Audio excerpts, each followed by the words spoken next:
Hello, and welcome to the South Coast Artists Index, where artists, performers, and writers, as well as curators, directors, and supporters, anyone with ties to the creative community, drops by to introduce themselves to you. We'll talk about their beginnings, their vision, their passion, and so much more.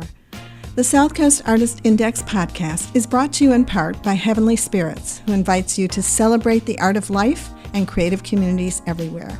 Learn more at heavenlyspirits.com. Hi, this is Ron Fortier once again with another episode of the In Focus podcast, and we have a return visitor, and I'll let him introduce himself. And let me tell you, this guest and I, we've had technological issues, and I'm just keeping my fingers crossed. Yeah. No, the gods of whatever don't try to screw with us again. So with that in mind, guest, would you please introduce yourself and spell your name? I'm Jim Charette, and that's spelled with one R. It's not like the art company. It'd be nice if it were, because then maybe I'd get some of that. But multimedia artist. I've done a little bit of everything over the years. Some of you guys know me. Some of you that know me run the other way when I'm coming down the street, but I do what I do. And you like it or you don't appreciate it. Well, let me tell you, if I had to do a review of you, either while you're still on top of the ground or posthumously, don't get to use that word too much. I'm going to tell you one thing. You are prolific. You are wide-reaching. Your range of skills is just phenomenal. And I really seriously think that you probably are one of the best products that have come out of this area. And I know you had your battles with your addictions and so on and so forth. But there's one thing that you never lost when you came to grips with your addiction. And I'm just going to speak bluntly. You didn't lose your balls, because, sometimes that happens. People say, well, I was under the influence. I didn't give a crap what I said. You still don't give a crap what you say. No, not at all. Not at all.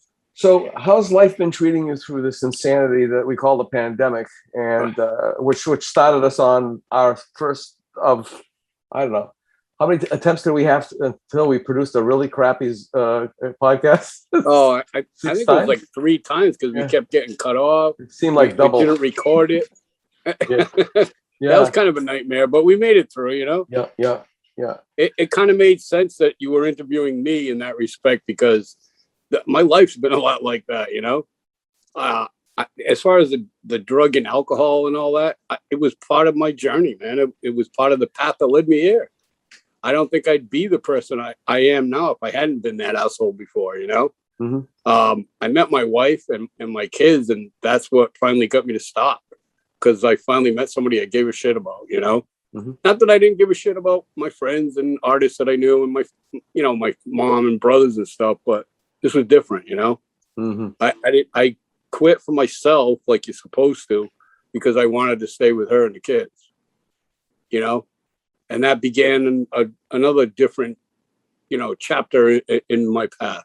Mm-hmm. And I'm not ready to go anywhere just yet. I keep going all the time, As far as your original question of the pandemic, I wear the pandemic on my face still.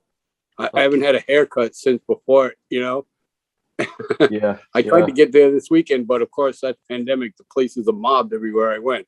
Yeah. Well, it kind of fits the romantic traditional image of the artiste. It's funny. I've had people who were disappointed when they met me for the first time, because they expected like somebody with blue hair or something. I don't know. Oh. I've never had blue hair. I did have a pencil thin mohawk for a little while.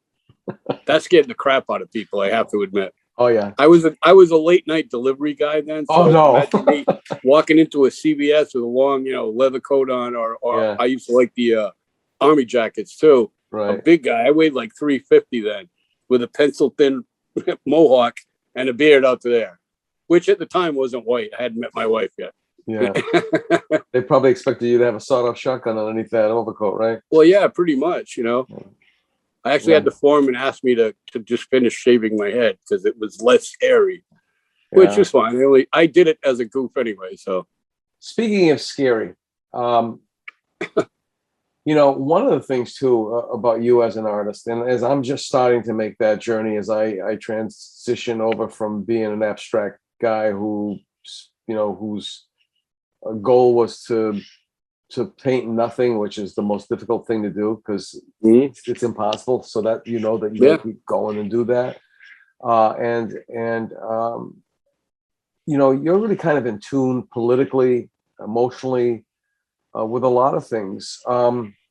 What sets you off? I mean, do you have those moments where you hear something on a news broadcast, or you pick up something on Facebook or whatever that says, "Damn it, I'm going to dive into this"? Like for example, Afghanistan, with them trying to bug out, which is a real mess. I'll be honest with you.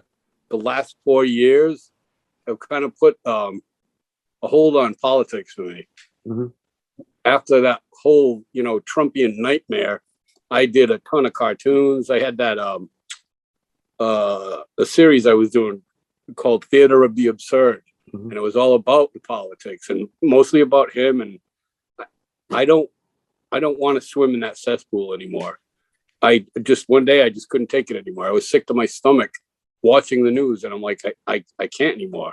I mean, I get upset about normal things like, that have been there since I was a kid that don't seem to go away, like racism and homophobia. I mean, I've expanded more and become more aware of that whole LGBT community because I have 2 stepkids that are part of that community, and I'd kill anybody that give them any crap. They're great kids, and because they like who they like, they're somehow inferior. That pisses me off.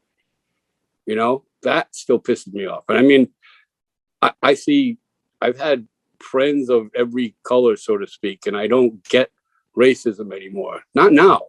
Not after everything we've learned and seen. And I mean, I lost my mind with that Black Lives Matter. You know what I mean? I couldn't believe that I watched that gentleman get killed on TV. That's why the last political thing I did is a book called Fuck 2020. And all of those things are in it. And I don't know if everybody would agree with me, but I think Trump unleashed that on us. He gave all the ignorant the balls to come out of the shadows. And like, they're out there doing so much worse now than they ever did. At least when they were hiding, well, it wasn't as bad as it is now. I mean, we're getting people shot like every day, everywhere. Right. And, Asians are being attacked because they're Asian. And it's like, why is it that it's 2021? Why is anybody afraid to walk down the street because of their skin color or because of their race or their religion? Why? I was wondering about that myself today. I'm working at the university bookstore. It's a gig. Oh, that's right. It's the rush. Everybody's going back to school. Talk about a diverse population. Oh, I had a couple of, the street term used to be trannies. And I had a couple of trannies that one. Well, they actually prefer not to be called that. But... Yeah. What is the term now? Well, the transsexuals, they're not. Trannies is just, that's old school kind of negative. Right. They have their pronouns, and my wife would be the one that better tell you about that because she's a strong advocate for everybody in that community. Right. And she does tons and tons of research. She gets me frustrated because she tries to educate people all the time, but on Facebook. And I'm like, the people that she's trying to educate, they don't want to be educated. So they don't have a strong enough belief system to come back at her with knowledge. They insult her or anybody that tries to teach them something, they don't want to learn. They belittle you, Yeah, they come up with absurd examples or exactly tired arguments. I just feel bad for her because she's doing some really great things, actually, as far as helping people out. Like she's become the kind of person that she should have had to talk to when she was a kid. Right. That, you know what I mean? Right. And so many people, like everybody that she meets, like that are our kids' age, are like, can you be my mom? Because she listens and pays attention. and doesn't make anybody feel like they're anything less than what they are. Actually, you know? Yeah. My mom's going to be 95 next month. She's amazing. And she always told me the differences are good. And if somebody's different, or if they speak another language, or they come from another country, or if they're another color, don't go away from them. Go up to them and introduce yourself and say, you know, hey, I just want to know a little bit more about you. And I was thought that was kind of dumb, you know, when I was a kid, you know. Well, I was having that same conversation with one of my my step tribe today, just about getting to know people. Like, you can learn something from everybody. You know, I said when I was a little kid, you know, I did play the accordion. I've admitted it, so it's public knowledge. Hey, accordion anonymous, right? Accordionist anonymous. I'm gonna do a shirt for that. But it'd probably be at one customer, me. You'd be surprised who might come out of the woodwork because of you. Oh, well, yeah, that's kind of scary in itself. I don't want to have a trail of accordion playing fans behind me, you know? Well, you know what? If you do, you have to gather all together and play Lady of Spain. Oh, yeah. I don't even want to hear that, okay? I, for one, never learned how to play that song. Really? That was like the classic standard for accordionists. Yeah. Why do you think I didn't want to play it? You know me. Yeah, I know you. Yeah. I didn't want anything traditional even at that age, you know? Yeah. I only started playing the accordion because a bunch of cute teenagers came in and played for us. And I was starting to notice that. And I'm like, wow, it's a weird instrument, but that girl's cute. I wanted to go play. More with the girl than with the accordion, but, you know. Yeah. Like anything, though, it made a great sound. It was something different that nobody else I knew was doing. So I'm like, all right, I want to try it. Yeah. And I actually had a lot of fun doing it. I was a kid. I was innocent, so to speak, you know? Yeah. Well, let's go, going back to the diversity. I mean, in the bookstore, what I was starting off with, there was such a homogenous group of people. It wasn't like, these going to a place where everybody looks the same, sounds the same, that kind of idea. And as I told my daughter, I said, what was so cool about today was that there was a lot of families that looked like ours. They weren't canister set families. They were mixed up like we are, and that was great. So my question is then, is it about education, or is it about I'm trying to think of what the opposite of isolation is. You got people who live in a cul-de-sac, they never see anybody different from them. They don't know how to react to them when they're they encounter somebody that's different from them. Yeah. Well, sadly, I think it is a hugely generational problem that as we separate and the older generation is dying off, basically, I'm seeing the change happening. Like, I look at my kids and not one of them cares about anybody's skin color, their sexual preference. They don't care. Their friends are a completely mixed bunch, right? What's that? Their friends are a mixed batch, or a mixed bunch. Of course they are. They have a brother and a sister that are gay. Well, the brother is bisexual, and my stepdaughter is gay, and it's like nobody cared when either one of them came out, and like, okay, they still mess around like they would brother and sister, or brother and brother, Yeah. But there's none of that animosity towards them that I see. Like, even in my generation, somebody came out in a family, you'd be, oh, what went wrong? It's like, I've educated myself about all of that, because I finally, again, I was around a lot of gay people in college and whatnot. I went to art school. That's another one of those cliches about art school, Yeah. And but restaurants. I went to a Catholic high school. That's what I got thrown out of. Me too. Yeah. There were plenty of gay people there. Yeah. Yeah. Actually, I went through eighth grade, and then I went to public school, which was like, oh my God. It was like a whole different. It was like a baptism, so to speak. But the reason why I'm asking the question is because as I make this transition, do you think as an artist that you have made a difference doing the work that you do? I mean, from all the from the editorial stuff. I mean, so people can get a better sense of Jim Charette. Honestly, when you categorize, give us all the different categories. You were an editorial artist, cartoonist. You were. I did freelance, just humor work. The cartoons.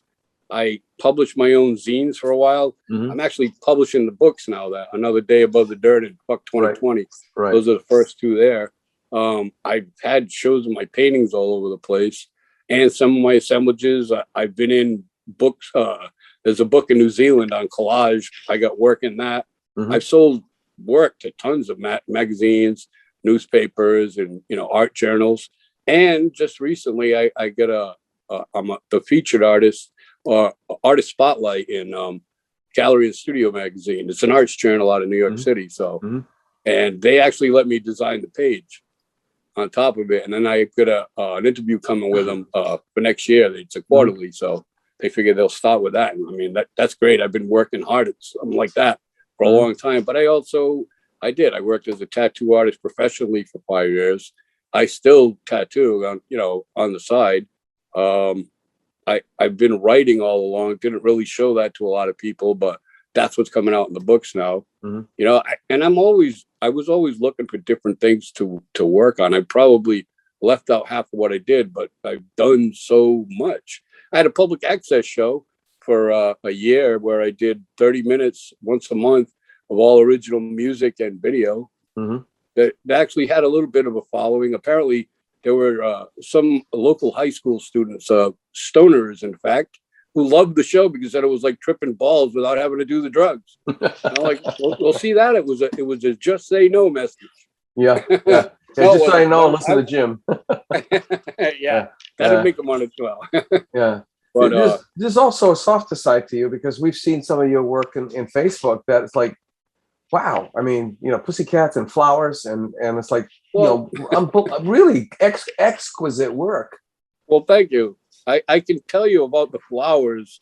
My stepdaughter and her girlfriend both love sunflowers, apparently. Well, my stepdaughter wanted to get a tattoo, and it had flowers in it, and she had said sunflowers, and I'm like, sunflowers are like the ugliest plants on the planet. Why would you want one of them on you? And I talked her out of it. But then the girlfriend came and said, but I love them. I'm like, all right, fine, I'll put them in. And I said, in a couple of days after that, I'm looking at sunflowers, and I've always thought they look like a plant that an alien tried to make. Like, this is what a plant is, It just didn't, they seem so ugly and brutal. And I'm like, that actually appeals to me now. So I started doing them, and people started liking the flowers. And I said, well, what else should I do? And I got all kinds of suggestions about them. So I'm always trying to find like apartment friendly art to do. Like some of the series I do is just for that. It's not always just about me. I don't care what I paint sometimes as long as I'm painting, but I actually had fun with the sunflowers. So I'm doing one now called a corpse flower, which I had to do just because I thought the name was great, Yeah. But, and the kitten. You don't want to be around when it dies now, because it's that you'll know why they call it the corpse flower. It'd be like a podcast, Yeah. I mean, you know what I mean? The invasion of the body snatchers. Right. But like the cat one is something I was thinking about the other day. The vinyl that I do with the icons that have passed. Yeah, there's a whole bunch of them behind you. Yeah. Well, yeah, those. Right. Well, it's all for musicians that have passed away, and I want to kind of like pay them my respects and thank them for what they've done for everybody. And then I'm looking at them and I'm talking to my wife about it, and I said, it might not be a bad idea to take that style and do like portraits for people of people that they've lost. You know what I mean? Somebody that they want to memorialize. Now, I know that wouldn't be something for everybody, but I know a lot of people like myself that would say, hey, that's a cool idea. Well, that would want something like that. How many times in traffic do you see an RIP or in memory of or something on somebody's real windshield, As a tattoo artist, I've done thousands of those things. Yeah. And I thought, well, not everybody wants a tattoo, but I bet a lot of that tattoo crowd would like the urban look of that. Because that's why I like the stencils, because it has that urban look. I'm not a graffiti artist. I just like the way the stencil looks. Right. And I'm not like meticulous with them because I don't want it to look like they're machine made. So like every one of those albums that I put out, it might have the same artist on it, but the paint is different all over it. The way it's stenciled on is differently. So each one's unique, And I thought it'd be kind of a cool thing to offer people that dig like contemporary art. They don't want a traditional portrait of, say, Uncle Bob or whatever. Right. But they might like something like that, Well, if Uncle Bob had a personality that you can capture, that's better than anything else that they could have. I mean, there's an African saying that says when you when the last person dies that remembers your name, you die again. You know, Right. something Yep. to that effect, because there's nobody to carry on your memory. They don't. Yep. Well, that's what Um, I try to write down a lot of things and you know, record tons and tons of music and do a lot of art. I'm trying to leave something behind. I hope that was always part of why I work as hard as I do. Yeah, and when I said prolific, boy, I mean prolific. It brings me to a point. I remember when I was a little scared for you. When you went, what's the word? Cold or dead or blank or block. You know, the block. You know.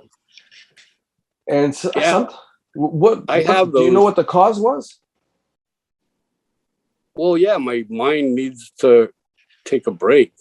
Everything needs to take a break. I'm ready to go. And I sat there looking at a canvas for like 4 hours one day. I didn't have a single clue as to what I was going to do with it.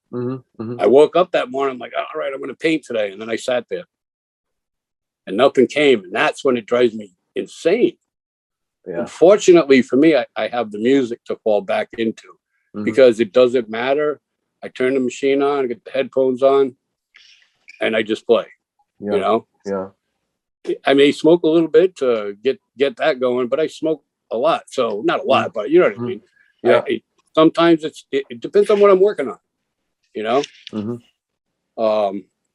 Like if I'm being interviewed on a podcast, I don't smoke. So just rest. I mean, that's another one of those weird things that has been going on since as long as I can remember. I mean, you know, and when we were in high school back in the 70s, we thought, oh, this is such a brand new thing. And then I worked with people who were in the Navy in the South Pacific, and those guys discovered it back then, you know, World War II. Yeah. One of my sons works at one of the places that's, you know, does they grow it locally. Yeah. I never would have thought I'd see that day, you know? Yeah.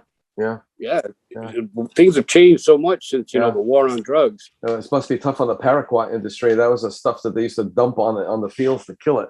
Yeah. Oh, yeah. I know. But as far as the blocks, it just happens every so often.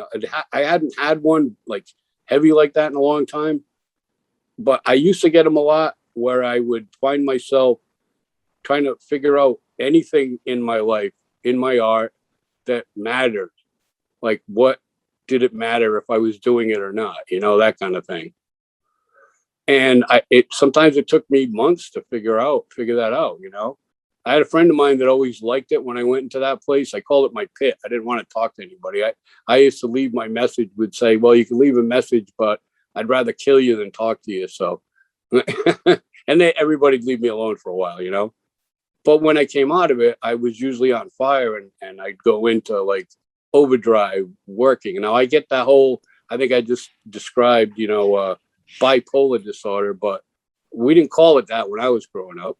You know what I mean? We didn't have that. We didn't have, you know, medications and therapists. We just dealt with shit, you know? Yeah, it was more, you had to man up through everything, depression and anxiety and that kind of stuff. I mean, you know, we call ourselves middle class, but I mean, I grew up as a tenement kid, you know, mill workers, you know, until my father worked his way up. And you just, you know, either you didn't have the wherewithal, you know, only the rich people suffered from that was the attitude. B, you just have to work it out. Go talk to a priest. I'm not one to do that either. Yeah. But, you know, I think I found that out in third grade. And I, you know, we used to say, maybe it's a French Canadian thing. I don't know, because it runs through the family. This thing where I remember telling my daughter, especially because of my old man, the 40 drug of choices work. You bury yourself in it to get away from the things you can't handle. And I don't know. See, in my family, we all work, but it's not about that. It's just we have a strong work ethic. That's what I always thought, because we were brought up by, you know, middle class, working mill people. You know, my grandparents owned a grocery store. You know, and everybody always worked. I mean, when I was a little kid, I had one of my uncles was around all the time. He was a carpenter, and he never took days off. And I'd go and hang out in his workshop. Yeah. Eventually that room became my studio when I was older, but he taught me a lot about just, you know, you got to get up, you got to do this, you got to do that. My dad left when I was 5. So right then I was like, yeah, I was the man of the house, you know, and that instilled a good work ethic in me to this day. I mean, I'm on disability now, but I work every day. Yeah. Yeah. You know, I got bad heart and all the other good shit that comes with partying like I did, but I don't ever ask anybody to feel bad for me because I had a blast getting both, you know, and I did. I've had a fun life and I'm still having fun, you know? Yeah. Well, and before I forget, I can tell you'll be the first person I tell officially. I took a job working and teaching a class at the New Bedford Arts and Culture Center in the Kilburn. Yes, in the Kilburn. In the Kilburn, really? Okay. Indeed. Oh, yeah. well, with Karen Arts and Culture Emporium. Okay. Is that with Karen Zukas? Is that her name? Yeah, yeah, yep. She befriended me the other day. Yep. And offered me a job. She wanted to know if I wanted to come and either teach a class or have like a creative workshop or something. And the cool thing is they're going to let me design it and do exactly what I want to do with it. Because I've thought about teaching for a long time, but it has to be the right situation. Yeah. As you know, I didn't follow any traditional path. Right. You know, and it's not about giving away any secrets. What I want to do is like awaken the beast in everybody, you know, like it doesn't matter whether you went to school or not. Everybody has some potential in there. You know, there's something going on there. And if they're coming to an art class, well, then obviously there's something there. I want to see what I can pull out of that. And I'll do it by talking about, you know, all the experiments that I've done and all the things that I've done to get to where I am now, you know. I want to get them out of their comfort zones if they already do some art, you know. I want them to be able to mix it up and find their own voice instead of just, you know, doing the same kind of art that everybody else does, you know. Yeah. I told them, I said, look, I don't think you want a Bob Ross class. Nothing wrong with that. If that's what people like, then that's great, you know, but I'm not that guy. And she knew a little bit about me. I guess some of her friends had told me, well, did you talk to her yourself or? No. Do you know her at all? Yeah, I met her once when I was getting set up for a job. She was the educational director or something at the Dartmouth Cultural Center. Okay. So that's, I think, and then she moved on to work with, was it Catherine? Oh my God, I'm not even gonna say the woman's name because I'm probably gonna get it totally wrong. But she went on to work with somebody else at a gallery, combination gallery kind of art education sort of a setup. And then I heard that she, I don't want to say ended up, but then she was at the Artisan Center of the Kilburn Mill.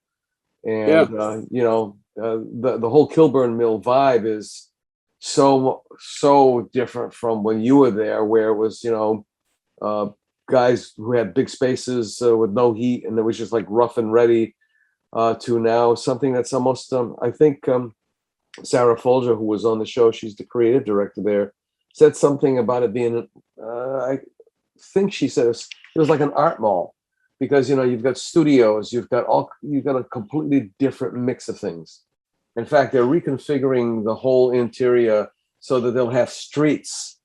So it'll make it easier for people to find studios. Oh, in the building? Right. So it's like it's like an art market. Maybe that's the term that she used, where you've got studios, galleries, you know, hybrid studio galleries.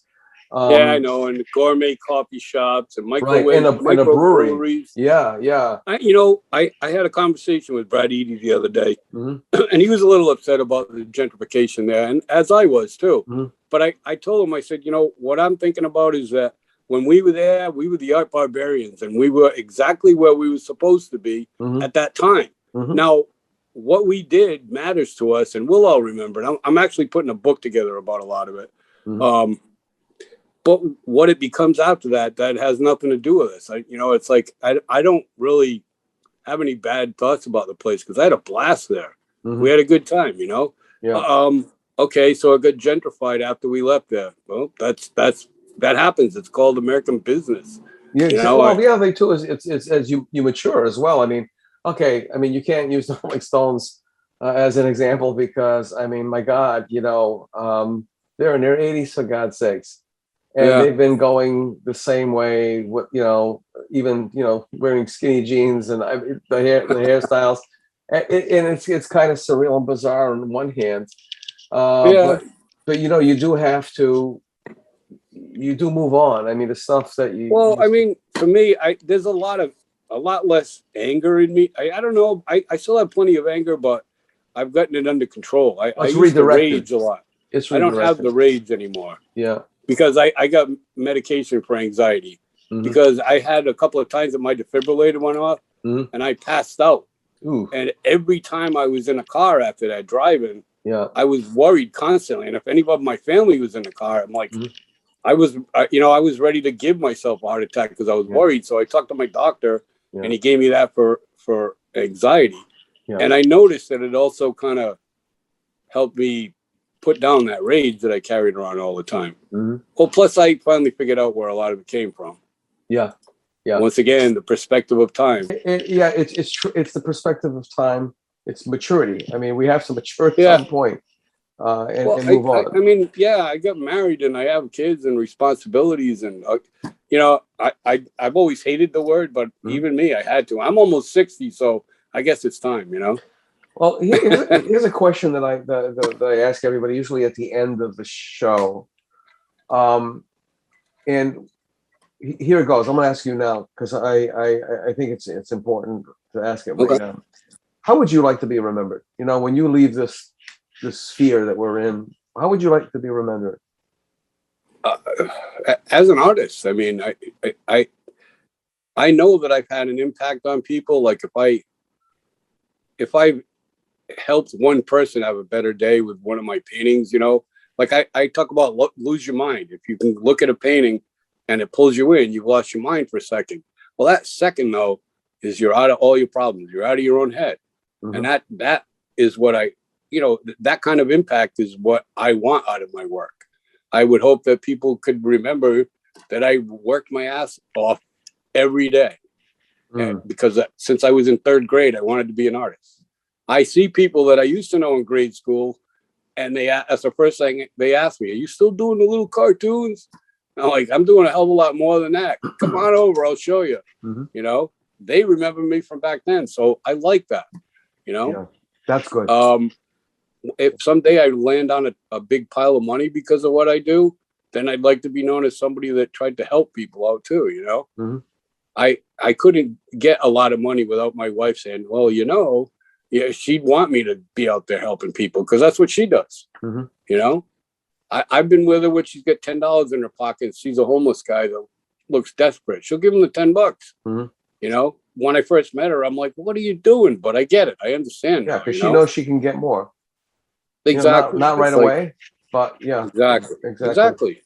Well, I don't know. I guess I want to be remembered as somebody that gave a shit and that tried to do something and never lost sight of what that was. And it's always just been, I wanted to be an artist, Yeah. I hope my work has helped people out, enhance their life somehow, Yeah. I know, like tattoos, I get to know right away whether they like it or not. Well, that's super personal, right? What's that? That's super personal. That's probably the most personal art you can do. And it's great, like for some people, they just collect tattoos, but they don't really care who does them or what. But then you got other people that they collect tattoos. They watch every second they can and they love them. And you're like the best person on the planet after that. And that's kind of nice, and it's immediate. It's just like that, Right. Like everybody that I tattoo, even if I didn't know them to start with, we get to be friends by the end of the tattoo, Yeah. And I like to know that I had an impact. Again, that's why I'm doing the books. I like to leave some stuff behind from my family too, And hopefully the books they're doing all right. I'm doing okay with them so far. This is something I've been messing around with for a long time, but there's only so many hours in a day. Yeah. The big frustration is not having easel time because I remember, a few years back, we used to laugh and say, I spend 15% of my time marketing myself and da da da. And now, Yeah. and then it went like, well, I've spent 50% of my time marketing myself, and it's not like it's 80%. It's like, it's so frustrating because, you know, you're just, there's that cycle of, you have to sell to paint and you have to paint to sell. And you know, it's like spinning that big wheel. You gotta, you know, like on that game show, they have to rock it back and forth a couple of times before it starts getting momentum. Yeah, But I get it. speaking of wives and influences and such, I mean, my wife would ask me this philosophical question, and she'd ask, do you want to be sustained by your art, or do you want to be supported by it? And I said, can I have both, please? And she says, no. She says, in reality, you know, more than likely you may just be able to have one. So which is it that you want? So it's like, okay, if you stop and think about it, if you want to be supported, you might become even more enraged and depressed and so on and so forth, because you're not selling anything. At the very least, you're being sustained by it because it makes you feel good. And once in a while, you get somebody who looks at your work and they're gushing all over the place, and that makes you feel good. That's how I got into that magazine in New York. That to me was a nice big pat in the back that I, you know, I worked really hard to get there. I made that connection like a decade ago. Well, that brings me to the third S, the S that I discovered just recently. And that third S, you know, sustains, support, significant. You know, how are you more significant because you sold work, or you're more significant because of the work that you did? And I think, you know, which brings me to my point. There's something called a catalog raisonné, and generally that's done after the artist's death by a third party. But these days, it seems to be a trend where now they're saying it's a good thing to start creating that catalog raisonné. What that pretty much is it's the book of your life in pictures, the pictures that you did. So you got a couple of, Are you going to? That's actually what I've been doing. Are you going to produce the big one though? I mean, you know, or as far as what I'm the book of Jim Charette, you know, from, I mean, even if you got to bracket it to, you know, from the third grade until, you know, when you wrote the book, and this, you know, there may be a volume 2, you know what I'm saying? Yeah. Well, it all depends. I do a lot of different things. Right now, I've been building the whole collection that, you know, I wanted to have a better presentation for all of them. When I started sorting through all the work about 8 years ago. And now I'm at a point where I know what I have, and I'm trying to display them better. So that there's a complete collection that has a consistency. Not so much better, it's just a consistency from one to the next. So you can really focus on the work itself and not the periphery, you know?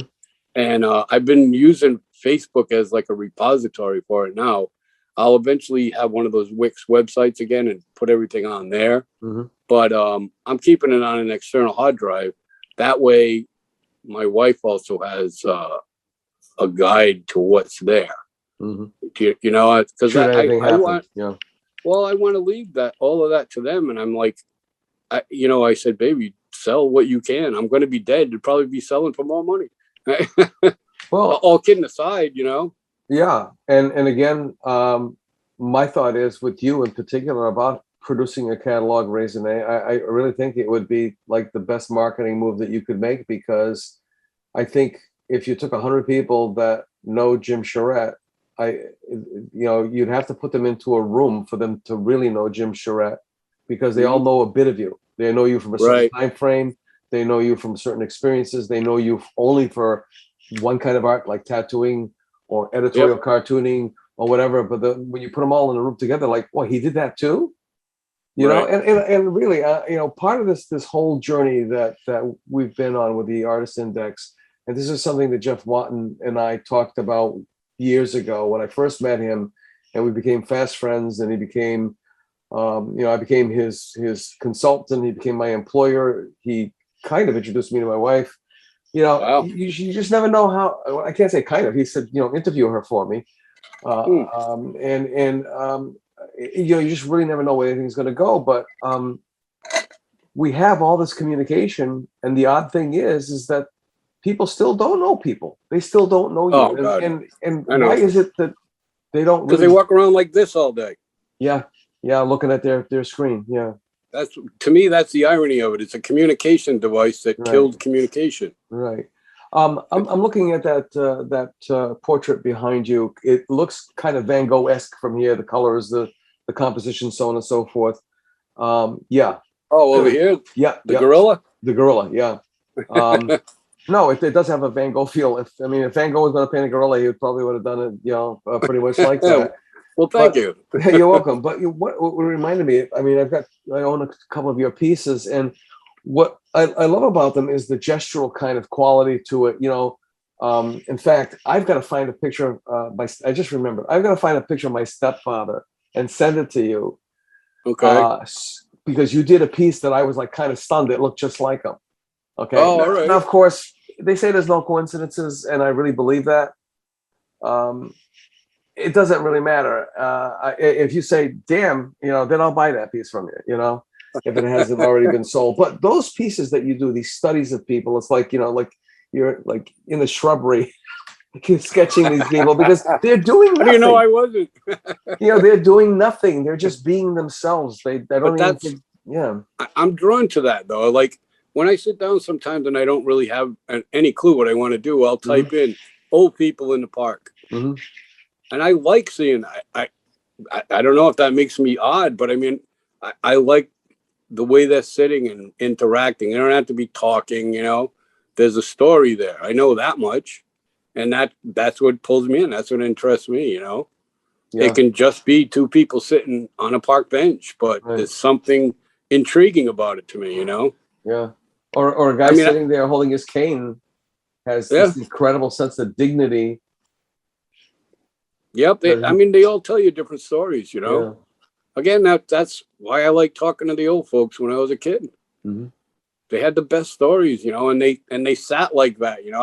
That's one thing I remember about them. It's like their long, bony knuckle feet, the big knuckles, the skinny little hands and stuff. The problems they had with their legs, walking around with canes and all that. Mm-hmm. But I loved them. They were great. That was almost like Da Vinci used to sketch all these different kinds of people. Bruegel used to do the exact same sort of thing. Oh yeah. It's funny. Somebody said it to me the other. Oh, it was my mom actually, because I said something about no. Well, anyway, what it was is I was talking about some really obese people, and they said, "Well, surprised that you don't paint more of them because you really like those ugly people." And I'm like, "Yes, I do." It's like I've never. Well, female wise, yeah, I'm attracted to the beautiful, but even the most hideous looking person, I want to look at them because I find something that those people there seem to be more human. Like there's more humanity there, even if it's a crackhead over any, friggin' bimbo that, the type I'm talking about. You're looking at a plastic person versus a real person who either they're dealing with they look the way they do because that's their genetic makeup and that's what they've had to deal with all their life. The weight may be a genetic thing and not a matter of self-control. There are some people who age differently. Think of some of the think of some of the people in high school, the handsome guys and the beautiful women, and now you see them now and you're going, oh my God. They don't look anything like each other. Like what they did, No. Yeah. Believe me, I know. Yeah. They're all balding and bigger than me, Mm-hmm. At least I lived like I was gonna look like that someday, but hey, I end up with a beautiful wife, so hey, okay. I must have done something right, Yeah. But she's hard too, and she's hard on me, and that's what I needed. Well, is it really hard? Because loving sometimes is. I really believe that the thing about love is about trust. She slaps me around and threatens to pistol whip me all the time. But it's still done out of love. Because if she didn't care, if she stopped doing that, then it'd be like, okay, maybe. I don't know what the next step's going to be. Let's go back to the teaching part. Congratulations, by the way. Thank you. I think your students are going to be. What is the age group of your students anyway? Well, they said they don't really teach children there, so it's going to be older people. I'm guessing 20s up. I don't know. Well, I suggested we do it on Sunday nights because that could open it up to a wider crowd. Well, as opposed to during the day, because, there's only so many people that aren't working or whatever, Yeah, you have like retirees or Yeah. However it works, I'd like to have a class of people that are like ready to get shaken up a little bit, Yeah. Well, yeah, I don't do anything normal, so why would I do that? Well, That was part of the deal. Why I said, yeah, I'll take it if you let me do me. And they're like, yeah, that'd be great. yeah, because it's this. I remember teaching one class, and some guy came up to me, and I said, well, "How do you like the class so far?" Like, well, I want to learn how to draw shoes. I was like, well, you have to learn how to draw a lot of other things before you just like draw shoes. I mean, and pretty much it's all the same, but you got to pay attention to what is going on now, because you'll never learn how to draw shoes, because drawing shoes isn't like a specific thing. I mean, shoes, Right. apples, oranges, it's all the same. You got to look Yeah. at it and such. The other thing No, too is like, I know. Yeah. I'm not going to get into like the technical aspects of things like Oh, that. But yeah. what I did say I want to do is, like, anybody that signs up for it, I want them to contact me so I get to know what it is they're doing there. Like, what do they want to learn? What do they want to know? exactly. I know what I'm going to try to teach them. I want to see how many of the people will fit into that, what I'm going to do, Yeah. and I save myself some time by doing that ahead of time. So I get to know them a little bit better on that. So when I walk in that first day, there's hi, I'm Jim, and I'm Tony, and whatever, Yeah. I'd like to have some kind of connection with them already, Yeah. So I think that'll give us an advantage. We'll hit the ground running when we get in there, Yeah. I do miss that. Well, that's the one thing I never got to accomplish. I mean, I went to graduate school because I was told that I needed to go to graduate school to teach, and if I wanted to be a painter, then more than likely it would be a good thing for me to teach, because that's what would keep me alive, and I'd be able to paint. But because the timing was always wrong with all the recessions that we've had, I was always, it's like people were losing their jobs, not getting jobs. And I ended up teaching, but it was like marketing, which was totally like crazy. Oh, Jesus. But when I was, I tried to sustain myself, with the teaching desire by teaching at community level and so on and so forth. And one of the classes I remember was in an adult class. It was really sad. It really opened up my eyes, though, because there are a lot of people in that class who were there, not because they wanted to draw shoes like that one gentleman wanted to, but because they really loved art when they were kids, and some adult in their life came down on them and said, you better put that crap away and grow up, because you're not going to make any money doing it. And so they were like, I call them birds with broken wings. I could not believe how psychologically damaged these people were by that experience. And they wanted to prove to themselves by taking my class that they weren't wrong, that they could have been what they imagined they wanted to be. Well, I hope I have some of those people in my class. Because I want to awaken. I want to unleash whatever they have inside, It's one of the greatest things of my life, I mean, obviously my wife and my kids are greater, but I mean, it's something I've done my whole life, and it's always been that place that I go. Yeah. When everything else turns to shit, that's where I go, and everybody should have that, especially if they feel it in them already. Yeah. Why would a kid say that if he or she say that? Exactly. If they should have been doing it and failing and falling flat in their face, but they find out for themselves. Yeah, not having somebody else telling them to and controlling their life. I was fortunate. I got the encouragement when I was a kid to do exactly what I wanted to. And I knew by third grade I wanted to be a cartoonist then. And if I wanted a book to learn about this, I got it for Christmas or whatever, After a while, that's what, my mom did. It's like, well, what do you need now? And I would tell her this book or that book or pencils or whatever, She was always bringing stuff home for me and encouraged me to do work, God bless her. That's really great. Yeah. I just flashed on a memory from Catholic school. There was a kid, we were all kids at that time. His name George Cardoza. He was from Fayal. And he was an excellent artist even then. I always wondered what happened to him, because he learned how to draw or sharpen his skills by, the Saturday morning cartoons where he sketched the cartoons on television, which if you stop and think about it, it's like, they're moving and you've got to, so your observation skills, it's like gestural drawing. Yep. You got to capture that moment. Exactly. I always wondered what happened to him. Not like now where you can freeze the screen. That's definitely cheating. Then I interviewed an artist several podcasts back named Paul Padula, who was an advertising copywriter. Okay. And 15 years ago, he woke up with this weird thought in his head. I got to paint. It just came in his head. I've got to paint. So he started painting. Oh, right on. And he hasn't stopped. He hasn't stopped since. Oh, that's good. There's a woman in Detroit my wife knows, Priscilla Pfeiffer, in her 70s. I think just around when she turned 70, just around that time, she just decided, I'm going to paint. I mean, both of these people have been burning it up. And I'm like, wait a minute. I've got this dust cloud behind me that's like, 50 years. But, that's not the point. The point is, it's just, I really think it's is ingrained in us as, you see these children from these countries, or as Trump would refer to these countries, shithole countries. There's just I think he was a Kenyan child who did the soccer stadium out of garbage, basically cardboard that he found that was like an incredible architectural scale model of the stadium. And there's been other things like that. And there's no instruction, no mentoring. Have you seen that in other people? Do you see it in any one of your tribe?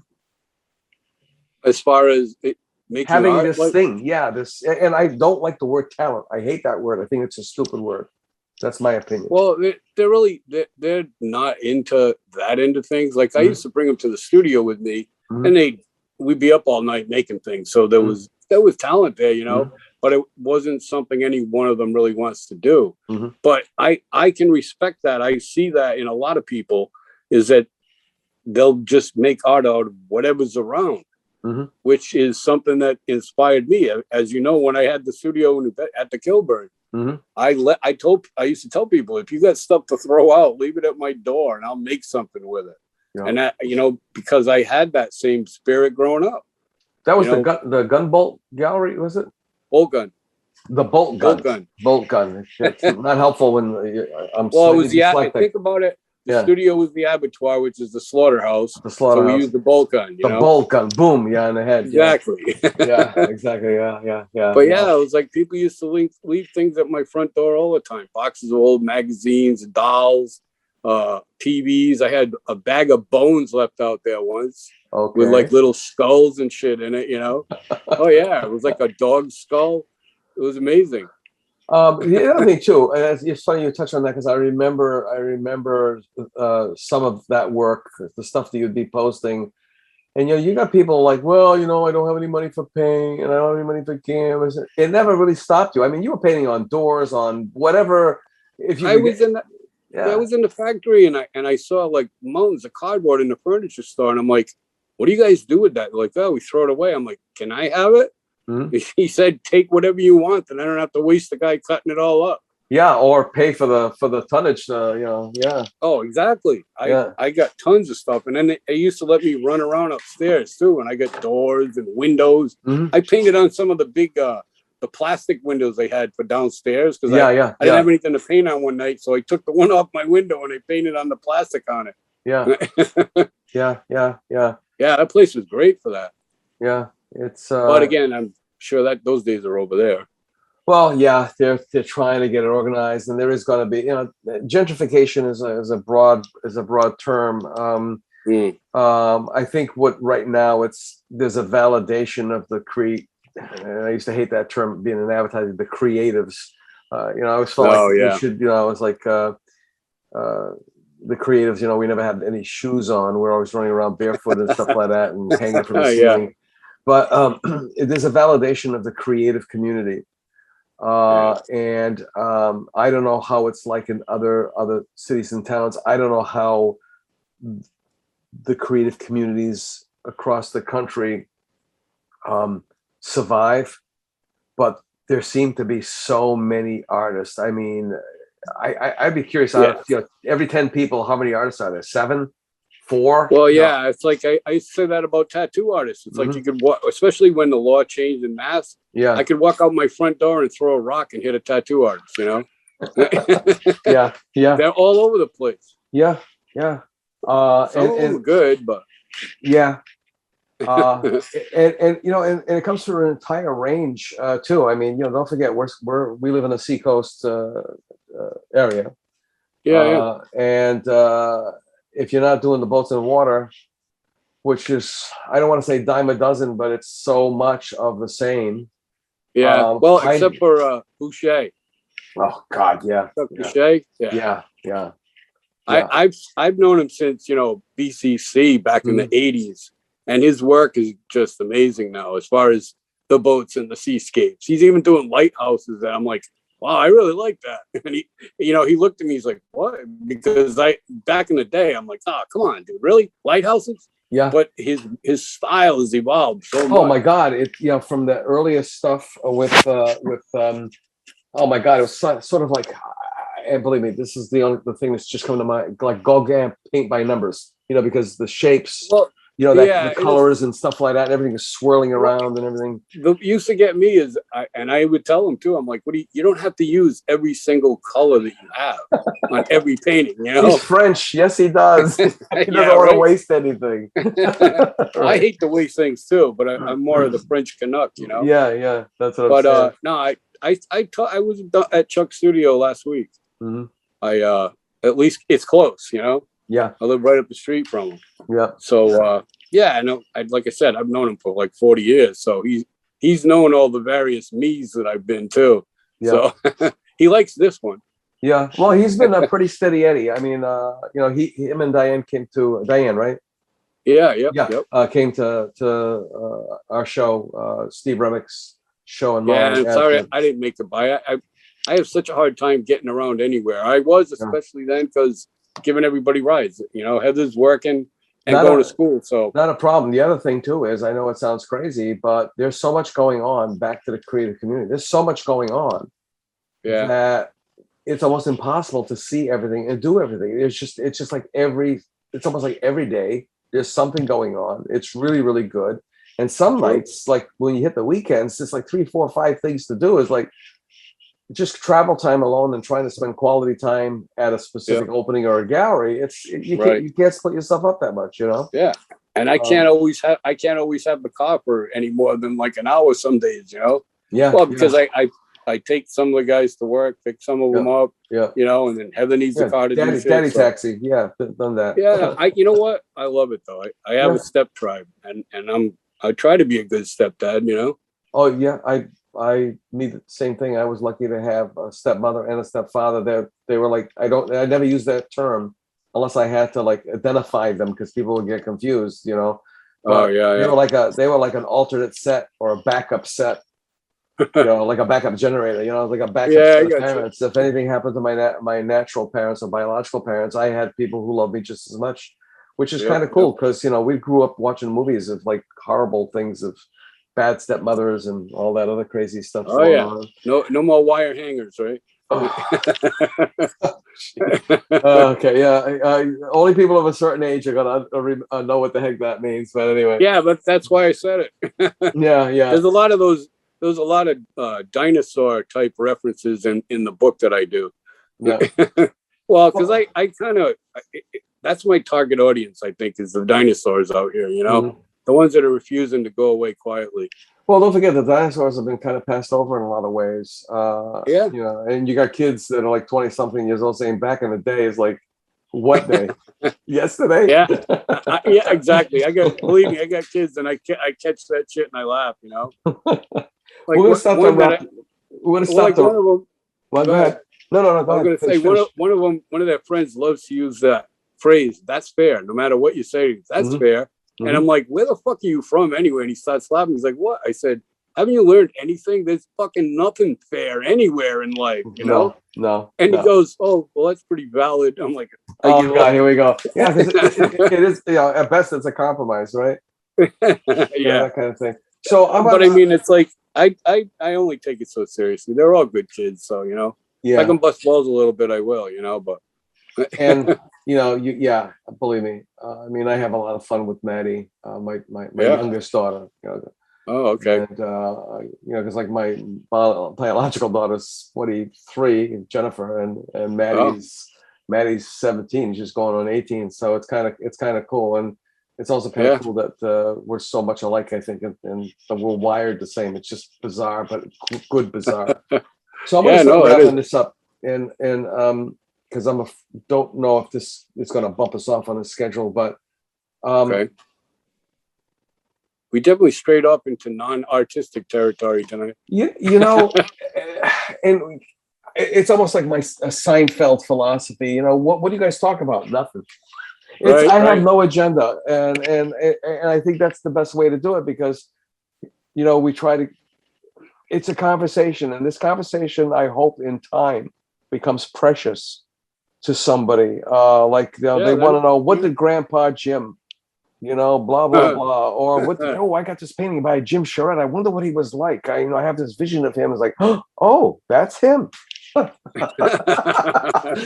anyway. Right. Oh, that's right. You had the video this time too, huh? Yeah. Well, the video we don't really use. All right. Well, we'll only use it for promotional purposes.